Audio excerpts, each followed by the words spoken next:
Hello అండి, I'm doctor Deepika సౌజన్య. నేను ఒక హోమియో డాక్టర్ని. అమ్మతనం అనేది ఒక ఆడవాళ్ళ జీవితంలో చాలా మధురమైన ఫేజ్ అనమాట. సో అయితే ప్రెగ్నెన్సీలో ఉన్నప్పుడు మనకి రకరకాల అనుభవాలు జరుగుతుంటాయి. ఎస్పెషల్లీ ఫస్ట్ ప్రెగ్నెన్సీ అప్పుడు అన్నీ కొత్తగా అనిపిస్తూ ఉంటాయి కదా. సో ఆ ఫస్ట్ ప్రెగ్నెన్సీ అప్పుడు చాలా డౌట్స్ వస్తూ ఉంటాయి. ఫస్ట్ ట్రైమిస్టర్లో, సెకండ్ ట్రైమిస్టర్లో, థర్డ్ ట్రైమిస్టర్లో ఏం చేయాలి. అన్నిటికంటే ఇంపార్టెంట్గా డెలివరీకి వెళ్ళే ముందర, లైక్ నెలలు నిండుతున్న టైంలో 9th మంత్ దాటిపోయిన తర్వాత కూడా మనకి ఏమనిపిస్తూ ఉంటుందంటే ఎవరైనా మనకు గైడ్ చేస్తే బాగుండు, ఎవరైనా ఏమేమి తీసుకెళ్లాలో కంపల్సరీగా తీసుకెళ్లాల్సిన ఏమైనా మనకు చెప్తే బాగుండని చెప్పి మనం వాళ్ళని వీళ్ళని అడుగుతూ ఉంటాం. ఇంతకుముందే కొత్తగా పిల్లలు పుట్టిన వాళ్ళని కూడా మనం ఫోన్ అవి చేసి మన ఫ్రెండ్స్ కానీ మన ఫ్యామిలీ వాళ్ళు కానీ ఎవరైనా ఉంటే వాళ్ళకి మనం ఫోన్ చేసి అడుగుతూ ఉంటాం కదా. సో అలాంటి డౌట్స్ నాకు నా పేషెంట్స్ కూడా వస్తూ ఉంటాయి. వాళ్ళు కూడా నన్ను చాలామంది అడుగుతూ ఉంటారు. అండ్ ఇలాంటి గైనిక్ రిలేటెడ్ డౌట్సే కాకుండా కొంచెం జనరల్గా మనకు వచ్చే డౌట్స్ అనేది క్లియర్ చేద్దాము. అండ్ డెలివరీకి వెళ్తున్న సమయంలో మనం తీసుకోవాల్సిన జాగ్రత్తలు ఏంటి, అలాగే తీసుకెళ్లాల్సిన 5 ఇంపార్టెంట్ వస్తువులు ఏంటి అనేవి నేను మీకు ఈరోజు చెప్తాను. బికాజ్ ఆబ్వియస్లీ నేను కూడా ఒక మదర్నే. నాకు కూడా ఫస్ట్ ప్రెగ్నెన్సీ అప్పుడు గైడ్ చేస్తుంటే బాగుందని అనిపించింది. సో ఈ వీడియో మీ అందరికీ కూడా యూజ్ అవుతుందని చెప్పాలనుకుంటున్నాను. First of all 9th month నిండుతున్న దగ్గరలో, అంటే లైక్ 7th మంత్ నుంచి కూడా మనం డైట్లో కొన్ని చేంజెస్ చేసుకుంటే బాగుంటుంది. లైక్ కొంచెం ఫైబర్ రిచ్ ఫుడ్ తినడము, ఎందుకంటే మోషన్ ప్రాబ్లం అనేది ఎక్కువగా ఉంటుంది కాబట్టి. బికాజ్ 9th మంత్ అప్పుడు మనకి పొట్ట అనేది బాగా పెరిగిపోతుంది. యూట్రస్ అనేది మన స్టమక్ మీద, మన రెక్టం మీద ఎఫెక్ట్ చూపిస్తూ ఉంటుంది కాబట్టి మోషన్ ప్రాబ్లం అనేది ఎక్కువగా చూస్తూ ఉంటాం మనము ఆడవాళ్ళలో. సో ఈ 7th మంత్ నుంచి 9th మంత్ వరకు ఉన్నవాళ్ళు డైట్లో ఫైబర్ రిచ్ డైట్ కనుక ఎక్కువగా ఇంక్లూడ్ చేసుకుంటే బాగుంటుంది. అండ్ దాంతోపాటుగా రేపొద్దున పుట్టబోయే పిల్లలకు కూడా ఎలర్జీస్ లాంటివి రాకుండా ఉండాలి అంటే వీళ్ళు 7th to 9th మంత్లో ఏవైతే వాళ్ళు తీసుకుంటున్న ఫుడ్ ఉంటుందో ఆ ఆహారంలో కూడా వాళ్ళకి ఎలర్జీస్ రాకుండా ఉండేలాగా ఏవేవైతే మీరు రేపొద్దున అలవాటు చేయాలనుకుంటున్నారు. లైక్ కొంతమంది నాన్ వెజిటేరియన్స్ ఉంటూ ఉంటారు. నాన్ వెజిటేరియన్స్ వాళ్ళు సడన్గా వాళ్ళకి చికెన్, మటన్, ఫిష్ ఇలాంటివి, ఎగ్స్ ఇలాంటివి అలవాటు చేస్తే ఎలర్జీస్ వస్తాయేమో అని కొన్ని డౌట్స్ ఉంటూ ఉంటాయి. సో ఇలాంటి డౌట్స్ ఉన్నప్పుడు ఏం చేయాలంటే 7th to 9th మంత్లో మీరు కొంచెం మరీ హెవీగా కాకుండా బిడ్డకి, ఎందుకంటే మీ రక్తం ద్వారానే వాళ్ళకి అన్ని పోషకాలు వెళ్తూ ఉంటాయి కాబట్టి. సో 7th to 9th మంత్లో ఉన్నవాళ్ళు ఏవేవైతే పిల్లలకి రేపు పొద్దున్న అలవాటు చేయాలనుకుంటున్నారో అవన్నీ కూడా మీరు కొంచెంగా తింటూ ఉంటే కనుక రేపు పొద్దున పిల్లలకి అలర్జీస్ డెవలప్ అవ్వకుండా ఉంటూ ఉంటాయి. అండ్ మోస్ట్ ఇంపార్టెంట్ ఏంటంటే ఆ టైంలో చెకప్స్ అనేవి కొంచెం ఫ్రీక్వెంట్గా చేసుకుంటూ ఉంటే బాగుంటుంది. లైక్ 7th మంత్ వరకు కొంచెం అందరూ కూడా ఓవర్లుక్ చేస్తూ ఉంటారు.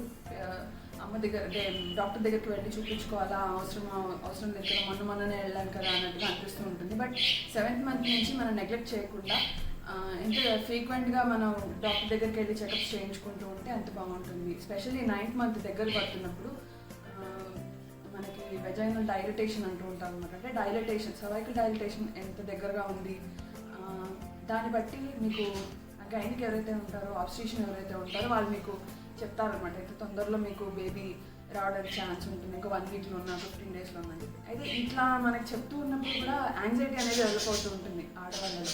ఇప్పుడు సడన్గా ఇంట్లో ఒక ఫ్యామిలీ మెంబర్ యాడ్ అవుతున్నారు. సో ఇంట్లో ఇవన్నీ ఉంటే ఇవన్నీ ఏమేమి తెచ్చుకొని పెట్టుకోవాలి అని చాలా డౌట్స్ వస్తూ ఉంటాయి. సో ఫస్ట్ ఆఫ్ ఆల్ నేను అమ్మ మీద కాన్సన్ట్రేట్ చేస్తాను ఇక్కడ. సో డెలివరీకి వెళ్ళబోతున్న ఆడవాళ్ళు ఎవరైతే ఉంటారో వాళ్ళు కంపల్సరీగా తీసుకెళ్లాల్సిన కొన్ని సామాన్లు చెప్తాను. అంటే మనకి పెద్దవాళ్ళు ఉంటారు, మనకి అమ్మ కానీ అత్తమ్మ కానీ, మనకి పిన్ని వాళ్ళు, లేకపోతే మన అక్క చెల్లెలు ఎవరైనా ఉన్న వాళ్ళు కూడా చెప్తూ ఉంటారు అనుకోండి. బట్ స్టిల్ కంపల్సరీగా తీసుకెళ్లాల్సిన కొన్ని సామాన్లు అయితే నేను ఇక్కడ మెన్షన్ చేయాలనుకుంటున్నాను.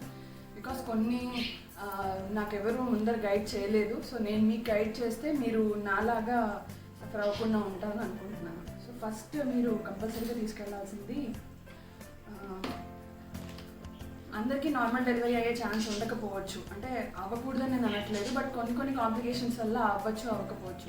కొంతమంది చాలా అవర్స్ కష్టపడుతూ ఉంటారు. బట్ వాళ్ళకి ఒకవేళ నార్మల్ డెలివరీ అయ్యే ఛాన్స్ లేదు అన్నప్పుడు వాళ్ళు C-సెక్షన్కి, LSCSకి వెళ్తూ ఉంటారు అనమాట. సో అలాంటప్పుడు మనకి ఏంటంటే బ్లీడింగ్ అనేది ఎక్కువగా అవుతూ ఉంటుంది. నార్మల్ డెలివరీలో కూడా బ్లీడింగ్ అవుతుంది, బట్ LSCSలో కొంచెం ఛాన్స్ ఎక్కువగా ఉంటూ ఉంటుంది.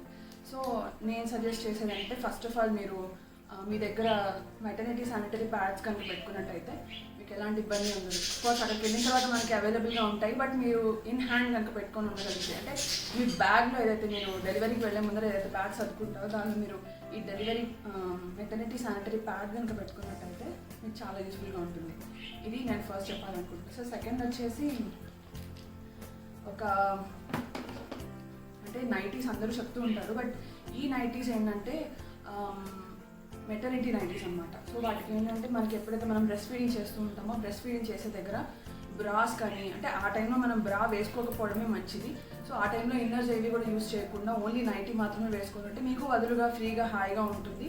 ఎందుకంటే కొన్ని రకాల హార్మోనల్ చేంజెస్ మన బాడీలో జరుగుతూ ఉంటాయి కాబట్టి ఆ ఇరిటేషన్ అనేది మనకి ఈ బాడీ మీద ఉన్న క్లోత్స్ వల్ల ఇంకా ఎక్కువ అవ్వకుండా ఉంటుంది అనమాట. సో బ్రా అవి వేసుకోకుండా ఓన్లీ నైటీ మీద మాత్రమే ఉన్నట్టయితే కనుక అప్పుడప్పుడే డెలివరీ అయినప్పుడు ఇలాంటి నైటీస్, అంటే బ్రెస్ట్ ఫీడింగ్ నైటీస్ అని చెప్పి ఇప్పుడు మార్కెట్లో చాలా అవైలబుల్ ఉన్నాయి.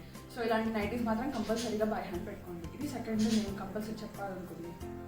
అండ్ కొంతమందిలో ల్యాచింగ్ అంటారు అనమాట. ల్యాచింగ్ అంటే ఎప్పుడైతే బిడ్డ పుడుతుందో, పుట్టిన తర్వాత ఆ బిడ్డ మన పాలు తీసుకోవడానికి మన స్తన్యం దగ్గరకు వచ్చినప్పుడు కొంతమంది పిల్లలకి అది అలవాటే, చాలామంది పిల్లలకి అలవాటు ఉండదు, బట్ కొంతమంది వెంటనే పట్టుకుంటారు, కొంతమంది పట్టుకోవడానికి ఇబ్బంది అవుతుంది.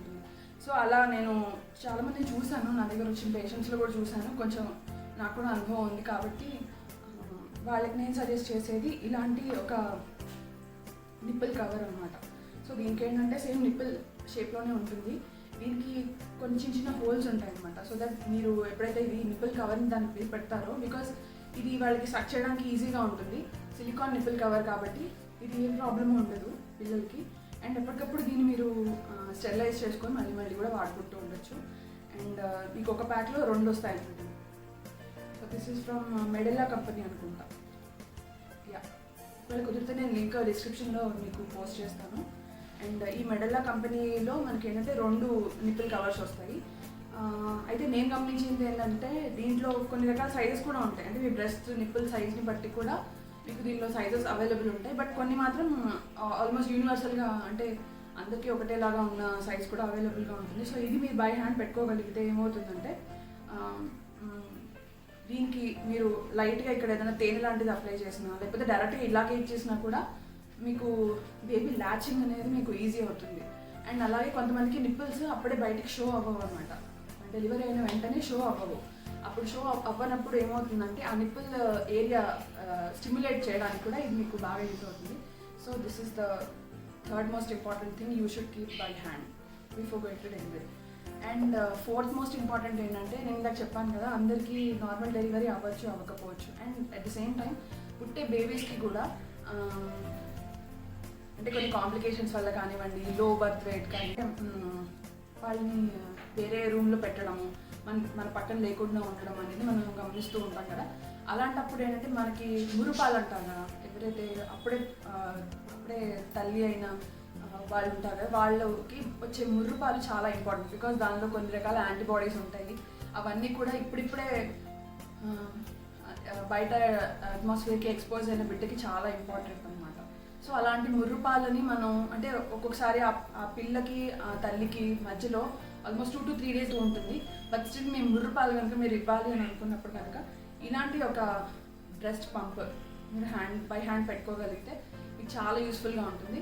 ఇది చాలా సింపుల్ అండి, చాలా స్టోర్స్లో అవైలబుల్గా ఉంటుంది, ఫార్మసీ స్టోర్స్లో. ఇక్కడ ఒక రబ్బర్ పంప్ ఉంటుంది అనమాట, అండ్ ఇక్కడ ఒక సక్షన్ ఇది ఉంటుంది నాజిల్. ఈ నాజిల్ని మీరు నిప్పుల్కి అటాచ్ చేసుకొని జస్ట్ దీన్ని ఇలా చేయడమే. సో ఏమవుతుందంటే నిప్పుల్లోంచి అది బ్రెస్ట్లోంచి మిల్క్ అంతా కూడా కలెక్ట్ చేసి ఈ బాటిల్లోకి పోస్తుంది.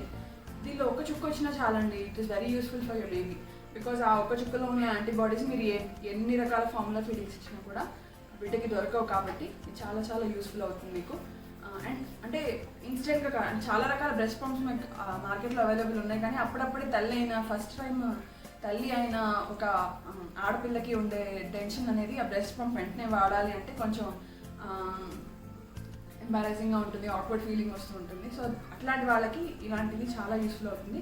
బికాజ్ ఇది మెల్లమెల్లగా మనం అలవాటు చేసుకోగలిగితే తర్వాత ఒకవేళ అవసరం ఉంది అండ్ వర్కింగ్ ఉమెన్ అయితే కనుక అప్పుడు బ్రెస్ట్ పంప్ బ్రెస్ట్ పంప్ అంటే ఎలక్ట్రిక్ బ్రెస్ట్ పంప్ కానీ మాన్యువల్ బ్రెస్ట్ పంప్ కానీ వాడుకోవడానికి ఇది మీకు చాలా యూజ్ అవుతుంది. And at the same time నేను మీకు ఇందాక చెప్పాను కదా నిప్పుల్లో ఒక్కొక్కసారి బయటికి రాదు అని, అలాంటి వాళ్ళకి అంటే ఫ్లాట్ నిప్పుల్స్ ఉంటాయి అనమాట కొంతమందికి. సో ఫ్లాట్ నిప్పుల్స్ ఉన్న వాళ్ళలో కూడా ఈ బ్రెస్ట్ పంప్ ఎప్పుడైతే మీరు వాడతారో ఆ నిప్పుల్స్ అనేది షో అవ్వడము, అక్కడ ఉన్న క్యాపిలరీస్ నుంచి అన్ని మామిలరీ గ్లాండ్స్ అన్ని కూడా యాక్టివేట్ అయ్యి దాని నుంచి బ్రెస్ట్ మిల్క్ అనేది బాగా రావడం అనేది దీనివల్ల మీకు బాగా హెల్ప్ అవుతుంది.